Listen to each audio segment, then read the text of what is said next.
it was just the suddenly being in a very intense situation. Yeah. Without having mentally prepared for it. Exactly. I found it amazing. Very enjoyable. Yeah, it is. It totally is. I don't think it's for everyone.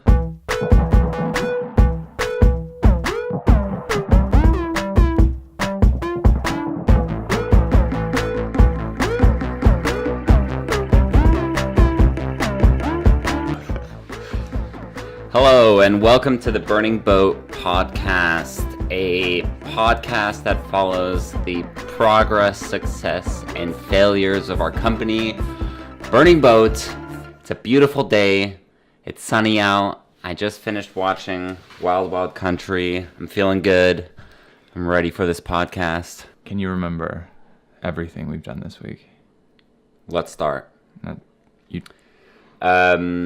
The first thing we did was... When does the week start? Because we don't really have a start. What day is it today? Today is Saturday. Today is So what Saturday. did we do a week ago? Last Saturday, I wouldn't know. Come on. Try. Friday came out with the road trip video. Yeah. Is that right? Mm-hmm. Okay, so Saturday, we had our first day off. Sunday, right? We had a day off? I think on Saturday. No. Yeah, because that's when Phoebe left.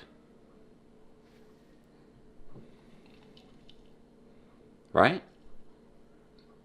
No. When did Phoebe leave? I went to Monday. I didn't think about doing a week from today, so I remembered everything we'd done from Monday forward. Okay, let's do that. I can't act. No, because now it's like, what did we do? Was the road trip video? Yeah, it was You came out with it on Friday. I know Friday because I worked tirelessly for 2 days. That's why for the Saturday, we were all like, okay, well, Phoebe's leaving. I could use a day off because I've been editing too much. Yeah, you're right. And then you and Robin went out to the soccer game. Right. And we watched Germany-Sweden game. I wrote the blog post and edited the previous podcast. Right. So You didn't have a day off. That's why I remember it as being a work day. Right, okay. Okay, Monday, we wanted to release the YouTube channel trailer early morning, but we didn't get it done. So we edited. Yeah, I mean, it got to a point on Sunday evening when there was just too much left. Big decisions still to be made that it would be silly to try and just for the sake of sticking to the release date we had already told people. It'd be better to postpone it and make it good. Exactly. So I think that was a good decision. I think so too. And then we worked on that until we had to go shoot our first quote unquote job. Yeah. And I say quote unquote because we weren't paid to do it. No. But it was a job nonetheless. It was filming something for somebody else. Yeah, and it was a test shoot for a hot air balloon company.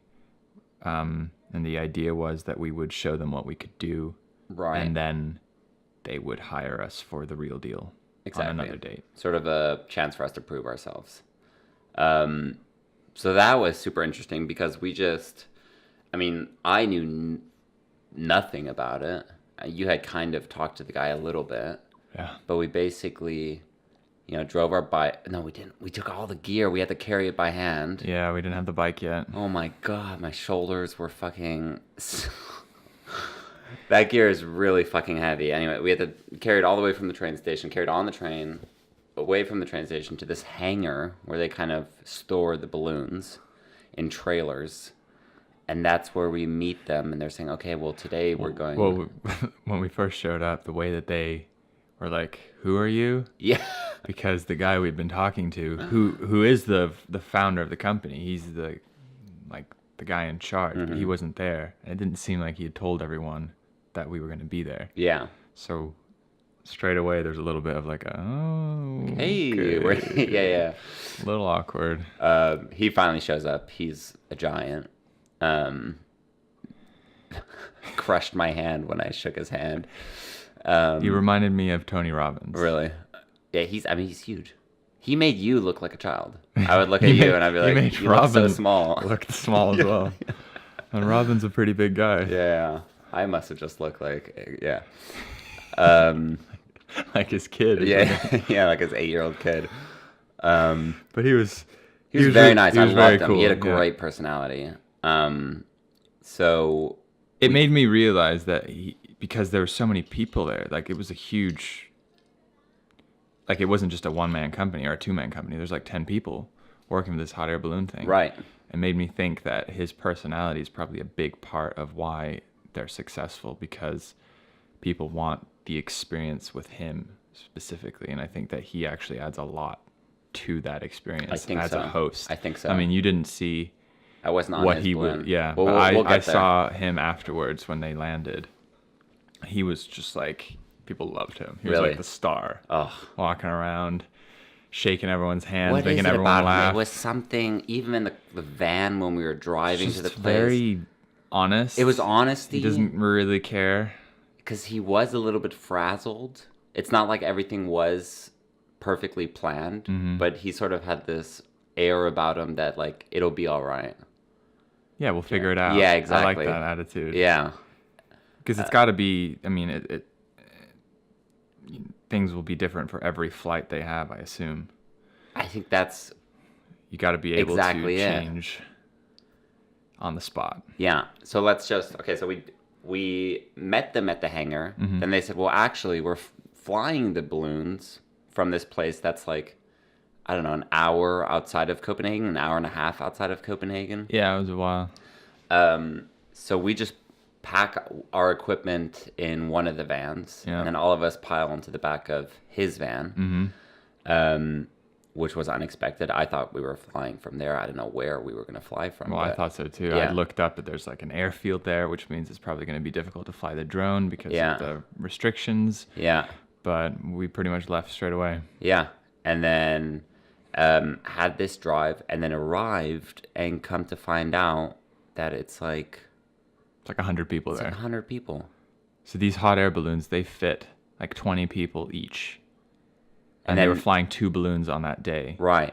And because you can't steer a hot air balloon, I mean, it just takes off. Yeah. You decide when to go Something we found up out. And go down. Yeah. You can't tell it where to go. That means that the people who are in the hot air balloons, they have to have someone follow them, essentially, to pick them up where the hot air balloon ends up landing. Exactly. So for every single person in the balloon, there was probably 2 family members or their husband or whatever who had come along with them with the idea, okay, well, they're going to follow with the car, the hot air balloon, and then pick them up at the end location. Yeah, it was like an event. It was like an outing for the whole family to go see their parents fly. So the parents would have the grandparents and the children there watching them take off, pictures and waving, and it was like a big deal. Yeah. So we're suddenly in this environment where there's a lot going on. There's 2 balloons. There's a lot of people, and we have no idea when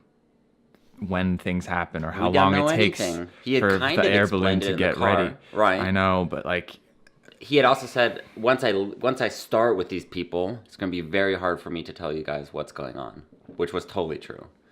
Yeah, I'm glad. I mean, so basically we get there. We get to this big field. They start setting up the hot air balloons. We don't know what the process is, sort of as to...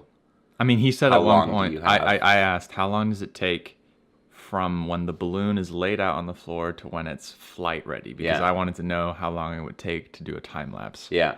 And that's all I knew. He said 20 minutes. Which was... I mean, but the thing is, there's so much that happens before the balloon is laid out. Yeah. And then it just becomes hard to know when is it actually laid all the way out and when does that timer start. Right. So I set up the time lapse to show both of the balloons being inflated side by side, which is something they specifically said they would like to see because it's rare for them to do 2 balloons on the same day. Yeah. So they wanted to have that. So we were running around. Yeah, we set up a time lapse. We shot with the Ronin, built all that up. We had Robin flying the drone.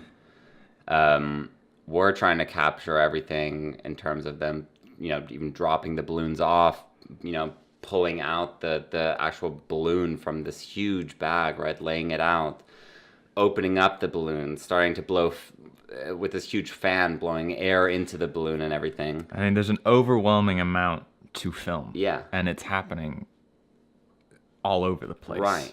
like the time lapse is about 100 meters away from They're where huge. Those balloons are fucking huge. I mean, you gotta so big. Yeah.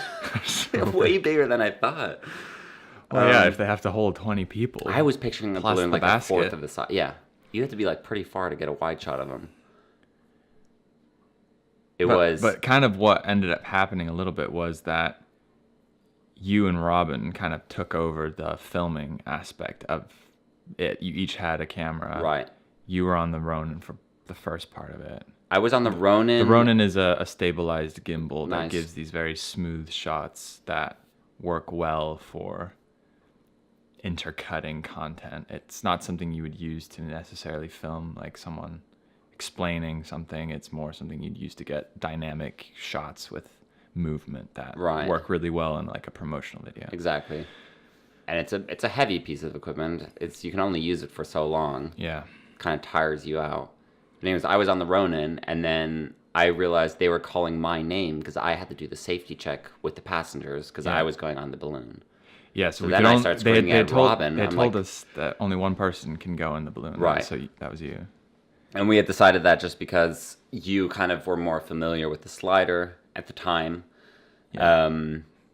so that you could do a time lapse and stuff from the ground, and then I was familiar with the camera, so it just made sense to divvy it up. Yeah, but what I noticed was that as soon as you kind of, and you as in you in general, start filming them, explaining what's going on, and they're like testing the fire and stuff, you get so caught up in that, and that's what you're doing, that I started realizing that I had to like run over and make sure that you were ready for the next part and that Robin was ready for the drone, because then suddenly he's inside of the balloon filming. I'm like, wait, I just saw him walk into the balloon. So the balloon, I mean, the basket is laying on it's so hard to explain, but the basket's laying on its side, right? The balloon is like halfway blown up, which means it's not floating yet. It's just kind of this big pouch, this big puffed up pouch on the ground. Yeah. Right? And I just see Robin inside walking into it. Someone like led him in. And I was like, what the hell is going on over there? I haven't seen those shots yet. I'm excited to see that. But what I was getting at was well, suddenly I'm standing talking to you. I'm telling you, okay, the slider's going, the time lapse is going. Do you have the camera? And then we both kind of turn around at the same time, and the balloon that you're meant to be in is suddenly completely inflated, blown up. And everyone's in it. And the pilot's in it, and he's just pumping hot air into the thing, and it's starting to kind of like move on the ground, and I'm like, aren't you supposed to be in that one? It's like, and then my second thought is that the camera you're supposed to have is like 150 meters, 100 meters away, taking a time lapse. It's not that easy to get off. Yeah. So I just start sprinting down that field to get the camera. Yeah. You kind of like direct me to go faster as you calmly. So what did you do when I was getting the camera? Because that took like 2-3 minutes. Then the guy comes up to me and is like, "Hey, are you ready?" And I just started fiddling with the camera. I was like, yeah. I just need to do this one thing real quick. Blah blah blah. I was kind of like mumbling to myself, like, okay, do I have everything? I just like, come on, Mads. And then luckily you run around, give me the camera, which felt like an eternity to me because the guy's just looking at me like, are you fucking ready or what? And I finally get the camera and I'm like, just said, I'm waiting for the other camera instead of looking like an idiot. I don't know. So like as I'm running by, I tell Robin to go get on the drone because he's still filming on the other camera. Right. So he goes and does that. I hand off the camera to you, quickly pop it into the cage, screw it in place, give that to you. And thank God I had, for some reason at some point I was like, I'm just going to pack up all the lenses in my backpack now. Yeah, because you wanted multiple lenses to be able to shoot to be able to take up multiple things while you were up there. There was so much time because it really was. We turned around and we were like, oh, fuck. That thing's about to leave. That thing's taken off. I just grabbed my backpack and I was like, oh, fuck, I hope everything's in there. You're like, Taylor, do you have all the lenses? I had no clue. Do you have all the lens filters? Do you have like a microphone? The microphone. Ugh. So like as the thing is... Oh, that one. Like taking off. It's taking off and we have 2 Rode microphones, which are these microphones that pop on top of a camera. I mean, they're these, if you're watching the video. Exactly. They look exactly the same. Yeah, except for the identical input cable or this aux cable is slightly wider than the other one, which just means if you grab the wider one, which we didn't know, it doesn't fit through this tiny hole on the cage to plug into the camera. Mm-hmm. I'm like, what the fuck is going on? And I'm pushing it so fucking hard trying to get that thing in there because I know it fits. I've seen it in there. And I just go to you, and luckily you came by again, and you're like, is everything good? And I was like, oh, the fucking microphone. You ran, got the other microphone. I just gave you the one I had on my camera. You gave me the shitty one. So that was switched. So annoying later on. Yeah, we have a third microphone. That's the one you got, right. Which keeps detaching from its mount. So right. essentially it just keeps falling off the camera. Exactly. And it's only attached by the cable itself, which I imagine must be kind of scary when you're 100 meters Yeah, so let's in get the to air. that. So then finally the balloon takes off. I'm fucking so cramped in there with that pilot. So basically you have 5 people. There's 4 cabins in the balloon, right? It's basically this basket is just split up on the inside into, 5 cabins actually. The back 2 are 5 people each, 5 passengers. The front 2 are 4 passengers each. And then in the middle, you have 4, propane tanks or whatever they use to sort of heat the air in the balloon. You have the pilot, and that's usually all you'd have in there. And this time there was me, obviously, with the camera as well. So I'm in there. We start taking off. I start to, get my shots and everything, and immediately realize you're so close to everybody that it's this feeling of like it's me shooting you like this, basically, right? And you're that close to everybody. And the first thing the guy had kind of said, the owner of this company had said, it's about the experience the people are having. And immediately I realized... You want to see their happy faces. You want to see their faces, but when you push a camera into someone's face, even the pilot who knew I was going to be filming him, as soon as I kind of put the camera up to him, right, people just naturally kind of... Turn away. Shift away a little bit because they didn't ask to have this filmed or anything. I started feeling like, oh, am I ruining their experience, blah, blah, blah. But I think everyone was just a little nervous to begin with. And then everything just really calmed down as soon as we got high enough in the air and everyone just kind of relaxed. And then the other problem I realized is that, everyone naturally just looks outwards away from the center of the balloon because you're looking at the landscape and the atmosphere and everything beautiful that's happening. So I'm just shooting a bunch of the backs of people's heads, looking out. And I'm just trying to lean over the cage and stuff and trying to capture people's faces. And I wasn't sure if I'd gotten anything until we got home and checked the footage. And I still haven't seen anything. I checked some of it. I mean, I think it looks good. I mean, you showed me a couple of stills. Yeah, it really looks good. While this is happening, me and Robin, because like I said, you can't steer the balloon, so we have to follow the balloon to see where it lands.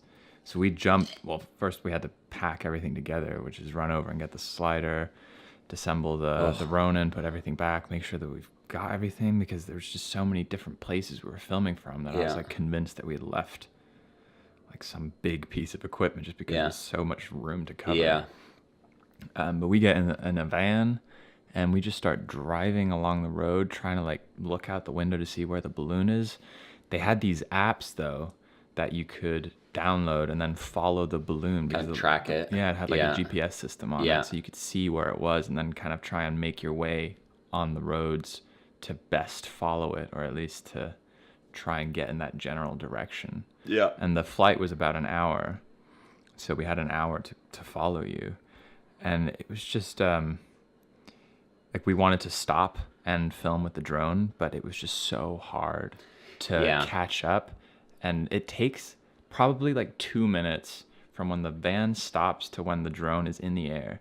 And in those 2 minutes, the balloon's already gone. It's now a different place. Those things were moving. I think you covered 15 to 20 kilometers in that flight. In an hour? Mm-hmm. Okay. Yeah. It was... I didn't even think about it, but they said it's very difficult because the balloon's going one path, right? And like we said, I mean, what I found out is that you literally can't steer those balloons. So they start them, they have no idea where it's going to land. No. They do a small test with a helium balloon beforehand. To see which direction the wind's going in. Right. Which I don't know, what if it's going the wrong direction? They just tell everybody... Sorry, another day. Yeah. I mean, I don't know. It was already there. That must be nerve-wracking.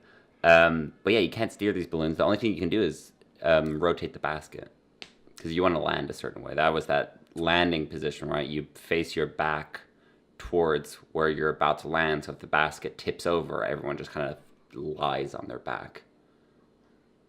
That's interesting. That's the only thing they can do. And I asked the guy too, I was like, you know, do you guys talk to the farmers? Because we landed in a farm. I said, do you guys talk? Does this happen all the time or whatever? He's like, oh no, it's always different people. We'll just randomly land in someone's farm. Mm-hmm. I was like, how bizarre is that? Do people get pissed off? And they're like, yeah, occasionally, but we have souvenirs in our truck and stuff that we try to, you know, give them to make them happy or whatever. But sure enough, as soon as we landed, you know, the farmer and all his, you know, 2 dogs and his whole family came out, and they were super excited to see the balloon and everything. It's gotta be kind of exciting. Yeah. As long as you don't ruin their crops, it must be kind of fun. I think that's the main thing, right? Because the one I was covering the other balloon that you went in, and they landed in crops, and it just like takes out all the crops right in that area. There's this perfect rectangle where it lands first and then kind of bounced up and then landed a second place, and it's just this bizarre sight of a square of just crushed crops. It's like, what is that? If you don't see the balloon, it's like that's some weird footprint or something. Yeah. It just feels so antiquated. The way, I mean, I don't know how I expected the balloon to land. I hadn't really thought about it until it was happening. And you're right, you are going, if you watch on the GoPro footage, it's like, it's going pretty quick. You got some speed going, and you just hit the ground. Yeah. Yeah, it was a bizarre experience. It's very bizarre. But for all of us, because, like I said, we'd been editing that whole day. Right. And we hadn't had any time to even think about the fact that we were going to be doing this. And not that we would have done much differently had we, you know, had a full day to prepare. I mean, we would have just brought the gear the same way. We wouldn't have known anymore. But what would have been nice, a couple things was like, I had the Lumix at one point, you know, and I think you had that experience another too. Camera that we use. Right. The one I haven't used yet. Yeah. And I'm filming and I'm like, I don't never fucking use this camera. I don't know how to change the settings on it. And you realize, oh, it's a touch screen. Yeah. And it's like, I don't have a touch screen on mine. As you're going, you're trying to figure out, okay, aperture, okay, is everything good? Okay. It's just... It was just the suddenly being in a very intense situation without having mentally prepared for it. Exactly. I found it amazing. Very enjoyable. Yeah, it is. It totally is. I don't think it's for everyone, but I love it. I love the feeling of just suddenly it's just problem solving for about 4 hours. That's it. And it can be stressful in the moment. Like the same when I was in the balloon and, you know, just trying to switch lenses and stuff, and everything suddenly becomes a huge hassle where you're worried about dropping it. You know, people are moving around and it's like just one person nudging this thing the wrong way and there go the lens filters, you know? And so it's super stressful in this situation, but then just the euphoria afterwards, right, of having done it, and it does work out, right? And the interesting thing with film is you end up with a bunch of shitty footage and everything, and you watch it afterwards and you're like, oh shit, like, it's good. You just need, I mean, out of a 20-second clip, you just need those 3 seconds that turned out to be exactly what you needed. I would say, so that was our hot air balloon experience. Yeah. Is there anything else? It's interesting. I hadn't heard the stuff about you guys driving on the ground yet. Well, I think it'll be interesting for YouTube episode 2. Yes. To be a matching of your experience in the hot air balloon with us following you in the car, because there's some interesting footage of us trying to film the hot air balloon through the car, and it might create this weird... That's cool. If we make it short. Yeah. Like a minute or maybe even 45 seconds. Fuck yeah. Of just, what's it called? Parallel action between you and the balloon and us in the car. Yeah, exactly. It's kind of bizarre. We're like, it's kind of weird to think about Taylor being up there. Yeah. Cutting to you. Sweating. With something. Oh my God. Because you were wearing a GoPro the whole time. So I was wearing a GoPro, we hopefully captured your point of view. Yeah. But then when we were finished... because they can only fly in the evening. And I talked to one of the people about why that is, and it's because the wind is calmer in the evenings or something. It's like a safer time to fly. So all of their flights happen either really early in the morning or like 7, 8 o'clock in the evening until 10:30 when they land. And so we finished at we were done with the whole thing, having driven back to the hangar, and I remember you said like, what should we have for dinner? And I'm like, dude, it's like midnight. And you're like, we should make cauliflower tacos. I'm like, we still have like an hour and a half to get home. And then that takes an hour to make. You were just, it was clear that you were so in the experience that you weren't even thinking about what time it was. Well, Copenhagen's a little freaky too, because it gets dark at like 11. Yeah, so it's still kind of light outside. Yeah. I know, yeah. But I just thought that was hilarious because... No, we're not going to make that. No, it's going to be so long. What did we end up having? We ended up having vegan salads from 7-Eleven and a thing of French fries from McDonald's. Right. Did we still edit that night? We must have. Yeah, I started editing the podcast, and then you finished up the channel trailer for YouTube. Right. So we must have gone to bed at like 3 I think that was the first night we went to bed. Right. I'm laying on your couch, and you're like, it's getting light outside. You're like, oh shit. Yeah, so both you and Robin, you stayed over. Yeah. And I didn't want to make you guys sleep on the floor, so I slept on the floor. Yeah. And it was just this bizarre experience of it starting to get light outside. I had to sleep on these pillows that kept moving out of the way. So I was actually just sleeping on the wooden floor, the sleeping bag. But it was great. Like, I wouldn't really change anything. It was very nice. Okay, that was Monday. Yeah. Moving on, day 2. Okay. Welcome to Burning Boat Business, the podcast. We'll talk about Tuesday. All right, let's just run through it a little quickie. A little quickly then. Tuesday, we come out with the trailer. We were a day late. But that's fine.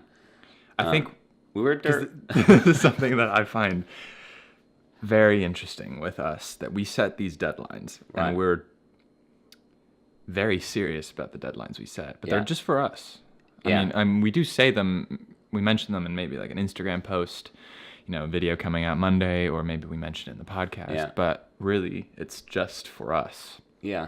We set these deadlines and we really try to hit them. Yes. Kind of as much as we possibly, like we worked, like we said, until 3 a.m, and it's like, it's not going to be done.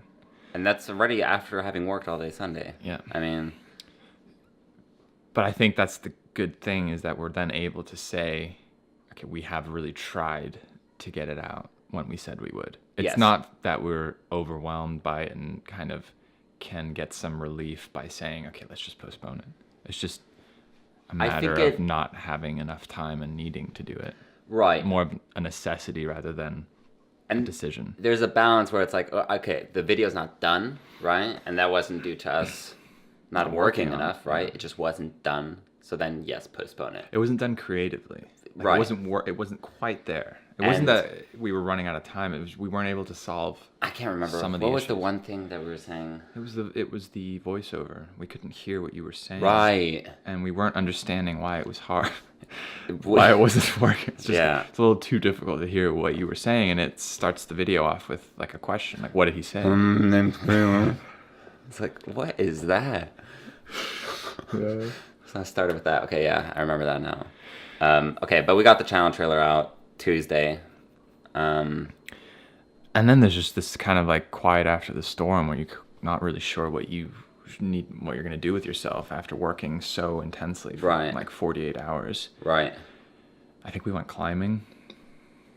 We went climbing, and then I went to pick up the bike with the wagon in the front of it. Yes. So that day was pretty calm compared to the days But it felt like I got home at a couple hours and then went to bed. Well, yeah, because we finished the day still at like 6. Yeah. I only just made it to the bike store before it closed. Yeah. Moving on to Wednesday. We shot for Espen. Espen is a rock climber, is where he started, but he now owns his own company, which is a movement company, where he coaches and trains people both physically to do like with different movements like climbing or yoga, also some meditation. Right. And he does mental coaching as well. Exactly. he calls himself, I think, a movement rebel. Movement rebel, yeah. So we had a fantastic conversation with him in the morning, just kind of running over his philosophy on life and how a video could help his company and what kind of video we even go about making. Because that was something we hadn't answered yet. Is like, well, here's this guy, right, who has a company that's very much represented by himself and his own philosophies and everything, and how do you translate that into something something that can promote him and his company, right? That can more his, because he doesn't talk about that the first thing he kind of says is that I don't want to promote myself, right? I just want to show my philosophies or my ideas or something like that. And he also starts off by saying, this is what I spend my money on, kind of indirectly saying I don't spend money on promotion. I won't be able to afford a video, yeah. Which is what we do. Right. And so we're sitting there having this conversation, and I think we're both realizing how similar a lot of the things he's talking about are to what we want to do. Yeah. But at the same time, you know, we're trying to start a business, and when he says he can't pay us for this, I'm immediately like, well, what does Taylor think? Like, does he still want to do this, or is he immediately like, okay, well, that's that. Like, we can't do this. We just have to find like a polite way to, you know, get out of it, essentially. But at the same time, I'm like, this is really interesting. I think this guy is super interesting, and that there's a lot of things we could, aside from money, get from this relationship. Yeah. But it was a weird, like, 2 hours where we're talking. I'm not quite sure if, because I want to do this. Like, I want to work with him. You told me that afterwards, yeah. And I don't know if you do at all. Yeah. And I couldn't tell. And because, like you were saying, it's hard to figure out how to videofy what he's talking about. So that's what you were thinking about. Exactly. Whereas I thought maybe you were thinking about, like, oh, well, this isn't going to work. No, and he has a way of talking that's just very captivating, and you know, I wouldn't say it was a one-sided conversation, but he has a lot to say. Yeah. So it was just, and that was the setup. I mean, we're trying to listen to what he has to say to try and figure out how do we. Yeah, but it was a little overwhelming with the amount of things that he had to say. It was, and we started realizing, like, fuck, we want to be recording this conversation right now. Yeah. Right. That realization all of a sudden.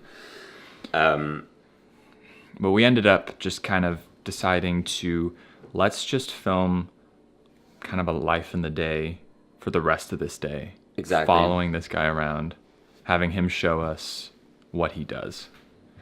Everything from just simply stretching to prepare for a workout to climbing around in his home gym in a basement. He kind of calls it like playing. He's like, okay, I'm ready to play.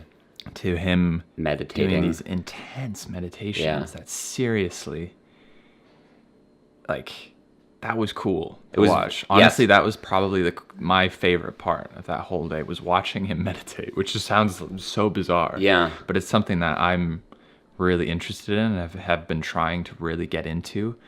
And seeing him be able to do that, like that, and get into such a deep state of meditation, I don't think it was just for the cameras. No.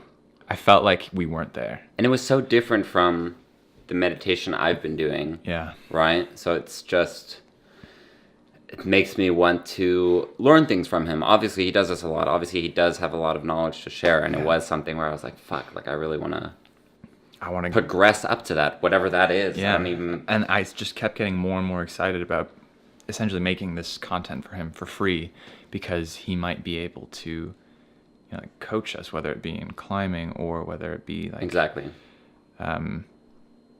like a mental coach or just like a friend. Yeah. He seems like he knows a lot of people who maybe would be able to hire us for real. Yeah. And so that he might just be a really good person, talking just purely business, to know. I think that, and I mean, I've just moved here. I find it, you know, I was already like, this could be a friend. This could be someone I can one day, I don't know, just walk off the street down that alleyway into his office and be like, what up, dude? Like, I mean, have a chat. We saw him yesterday. Exactly. And he already feels like a friend. Yeah, exactly. So I'm very excited about that. And the footage we got is very interesting. Yes. So, yeah, he did that. Then he did a quick workout in his garden with this huge fucking log that you try to pick up. You just tore up your shoulder. I tried to.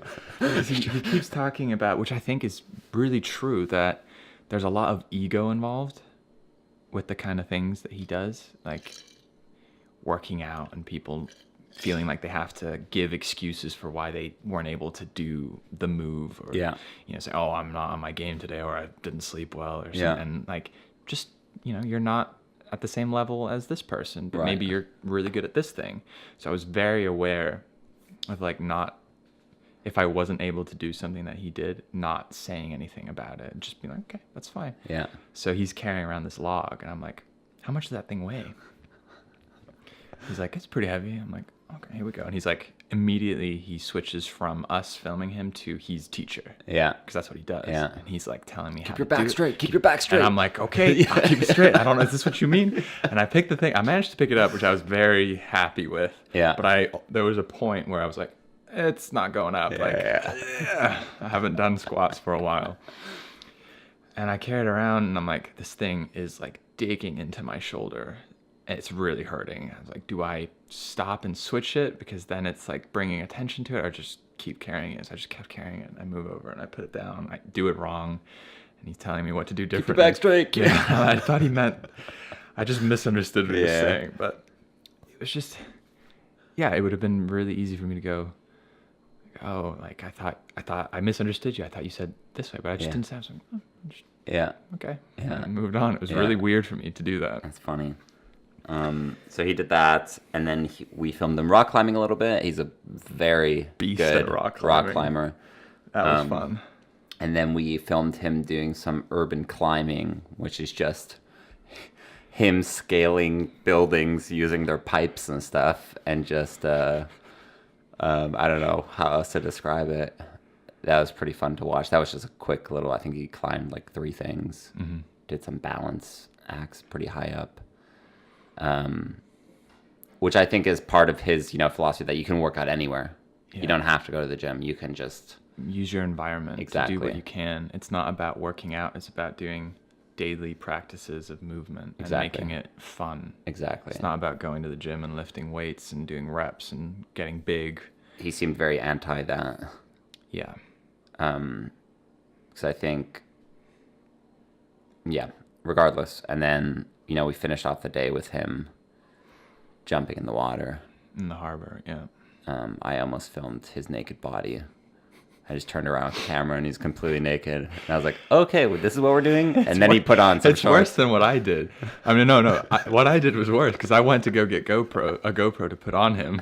And I kind of miss the fact that he's just pulled down his underwear and he's trying to like find his bathing shorts. Yeah. And I walk up to him, and as I'm like right there in front of him, I realize that he's naked, but I feel like I can't now turn around and make it look like I'm uncomfortable about him being naked. Yeah. Which I wasn't really, but I didn't know what I wasn't doing. Either, but it was just I think I had the steady cam, and then I was just kind of not paying attention. I filmed, and I'm like, oh, he's naked. Is he okay with me filming him? Is he? Yeah, that's the thing. Right. So I was just like, here's your GoPro. Yeah. It's funny though, because it doesn't bother me, but I think I've just been conditioned growing up, going to like American international schools where everything's censored. You can't swear. You can't see each other naked. No. Changing rooms are this very silent place where people just go in and out. Yeah. And you've just kind of been conditioned to, like, you don't talk when you're changing. Like, but it's not weird. It's really not. It's very much different in Denmark. I think in Europe in general. I mean, it's just going to the beach and seeing someone topless. I haven't seen that in I mean, ever in LA. I'm sure it does happen, but it's a lot more casual out here. Okay, so that was that day. And then we go home Wednesday. And what did we do Wednesday night? We started editing episode 1 of the YouTube video. Right. We said, okay, well, let's at least get started. so that we don't get overwhelmed. Like we did last time. We didn't want to run into the same problem of not having enough time. So we started editing the day before. Exactly, which was super helpful because we just got those couple things done, small sequences. That take a little bit longer to do, but add a lot of value to the video as a whole. And the thing is, when you're not under that time pressure, I think if you're editing, for example, the day before it's due, you're a little bit more likely to try things out because you don't have that like, oh, I need to get this done. Exactly. You can kind of be like, we could work on this all day and end up with nothing, and that would be fine because we still have a full day ahead of us. So I think that was helpful. We just got some really interesting stuff out of it, and then we just fucking pulled another late night 16, 17-hour day the next day. Oh, yeah. Editing, maybe even longer. I mean, we started the day by going swimming in the ocean to film the fear setting sequence, which we talked about in a podcast earlier. The idea of starting every episode with some kind of fear that we're confessing and then immediately getting over or doing. Exactly. And then we went home and filmed the intro, and all that stuff takes long to film those things. We were done filming at 3. It does take long because you have to set up the equipment, you have to get the shots, you have to, we're doing stuff we've never done before. That slider shot with the mirror and stuff is like, how's that going to work out? What are we cutting to, and is it going to work? It did. I think it did, yeah. And then, we finished that. Pulled another long day. First video. Again at like 3 a.m. Trying to figure out what to call this thing, what to do as a thumbnail, what to write as a description. At 3 a.m. Right, because just it's going like absolutely insane. We finished this video. We put so much work into it, but it's not going to get seen if it just has a... Yeah, it's like putting in all the work, and then if you don't put in that final bit of, which is so easy just to be, fuck it, let's just use some random thumbnail. Yeah. But it's kind of doing a disservice to the 17 hours you just put in to not do that final little thing. Exactly. It was the same thing with the end of the video where it's like subscribe or next on. Yeah. Where you were like, let's just put in like just text because whatever. Yeah. I'm like, okay. And then we're editing it. It's like, it's done. I'm like, well, we could just add that little bit. And it makes the whole thing more cohesive. It really adds. Yeah. It really adds to make the text the same as we did in the beginning. And then just quickly, I think the thing I find so satisfying about doing this is,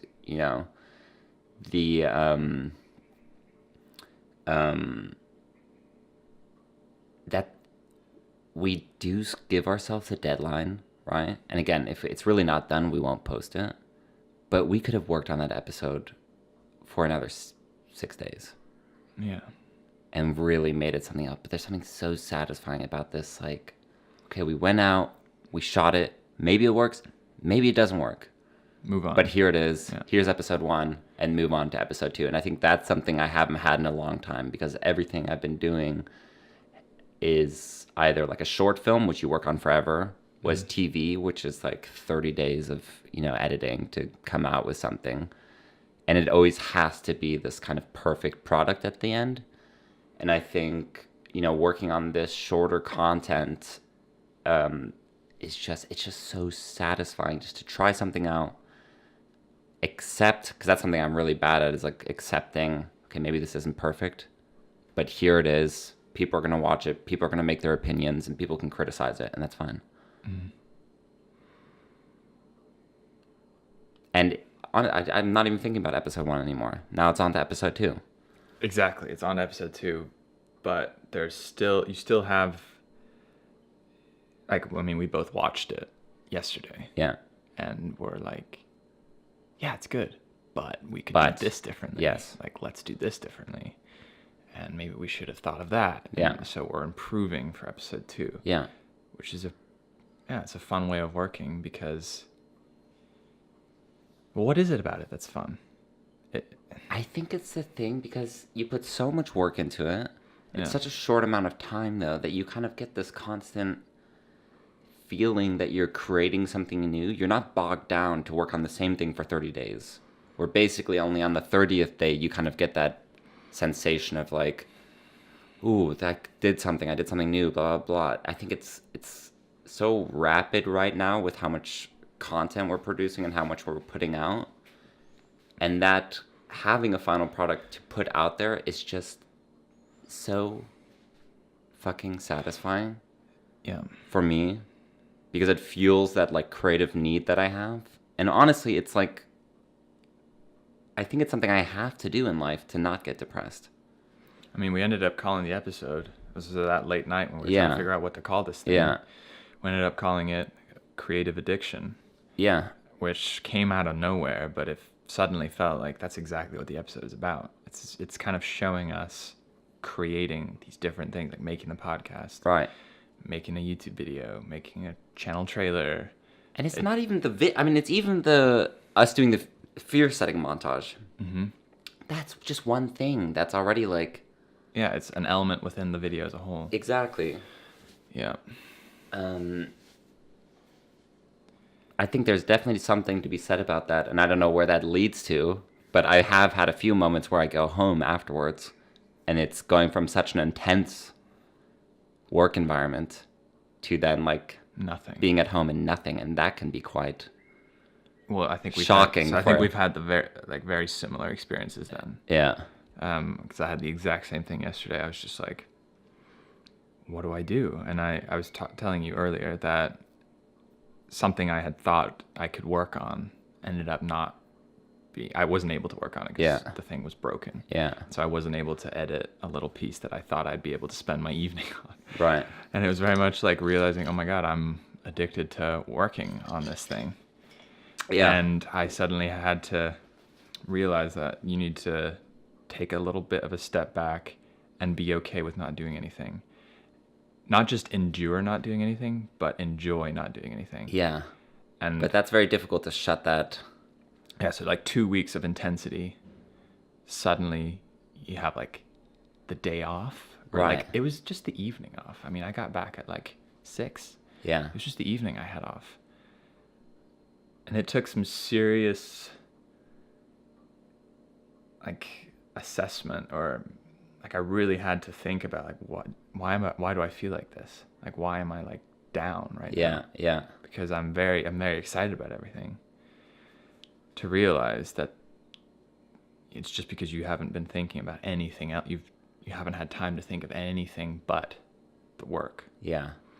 So now all these other thoughts are like, why are we even doing this? Like, what's the point? Yeah. Are we doing it the best we can? Are we just getting so micro-focused that we're not seeing the big picture? We need to make sure we're on the right path. And suddenly all these thoughts that you haven't had mental space to think about. Right. They're all flooding at the same time. You don't necessarily have any answers. Yeah. So it would have been very easy to like block it out by then editing another sequence and continuing. Yeah.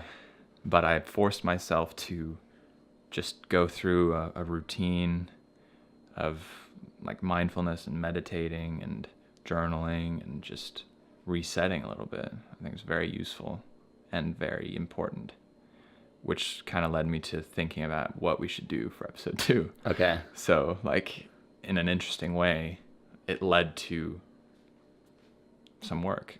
I don't like calling it work. Honestly, it is not work to me because it's what I want to do. And to me, the word work has this connotation of being something you have to do. Yeah, I guess. But there is a feeling. There is a feeling that, for example, when episode 1 came out, never once did it come up in my mind that I was like, oh, we could just decide like not to put this out. There's a strong sense that it is what I have to do, but I can still enjoy it. It is what you have to do because you've decided you want to do it. Yeah. Which is different. Yeah. But I think I know you called me up having watched the video again, having not seen it for 24 hours, and you said that we should film it slightly differently, not have stationary shots, have more of a storyline. Yeah. And for me, I think it was that I wanted to, my favorite part is the first two minutes. Totally. Because what it does, it's cool and it's intense and it's like creative, but what it does to me is it there's something, it's trying to say something, whereas the second part is more just showing what we're doing, which is interesting. I think that, and it's also the problem of we have to explain a lot of things as we're starting this. Mm-hmm. And I think the more we can get away from that, which will just naturally happen, we don't have to explain, hey, we're doing this, starting this company, and blah, blah, blah, and this is our philosophy, and blah, blah. The more we can get away from that, I think the more interesting it's just going to be. Because it's going to be able to focus on something. Exactly. And I think that's what I want to really try and focus on, is having a focus of the episode. So yeah, a story, but even just like, what is it I want to say in this episode? Like, what's the... Yeah. You know what I mean? A little bit. Like, I mean, that's what I was getting at with the story. It's a complete thought that has a beginning, middle, and end. Mm-hmm. It's just, you have to... Because it just feels, when I watched episode 1, it just feels very unsatisfying at the end. Even though if I think about it, I love everything in it. But it's not really like... It doesn't really wrap up anywhere. It doesn't really... There's nothing to follow along. But that... I think it works for episode 1 because that's what it feels like. It doesn't feel like there's been a thought. It doesn't feel like... It feels like it's been chaotic. And that's very much what the episode is. It's just showing a bunch of these different things. Right. But for example, like I said, it's just something as simple as us at 3 a.m. uploading the video and the reaction to that. Right? It's just one extra thing that obviously is super hard to remember at that time to actually film it.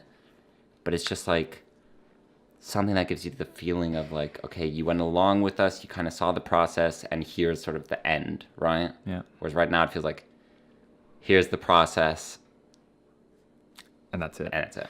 So I think what we should try and do for episode 2 is, you know, we have more of this stuff. We have footage from the hot air balloon. We have footage from when we were filming with Espen. We have a bunch of these things that we did that once again could just be a random compilation of here's what we did. Yeah.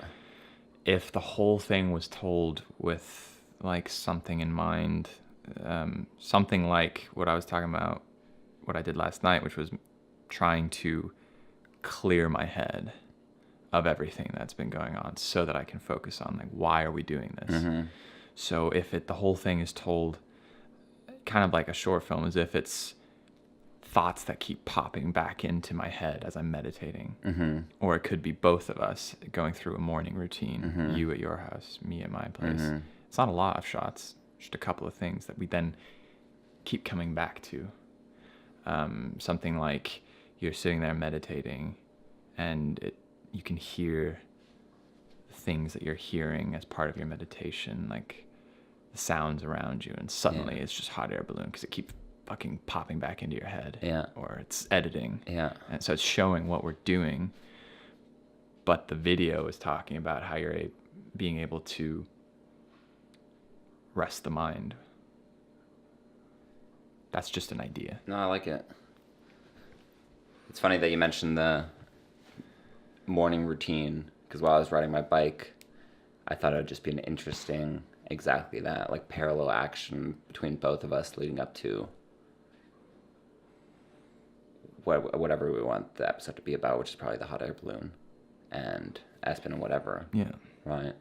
So it's like a way of getting around it just being a random collection of footage that's interesting, but tying it together with the, like, how much we're doing. It's a little hectic. Right. When there's downtime, it's hard to get those things out of your head and focus on enjoying the now and not thinking about the next thing to do or what we could have done differently. Yeah.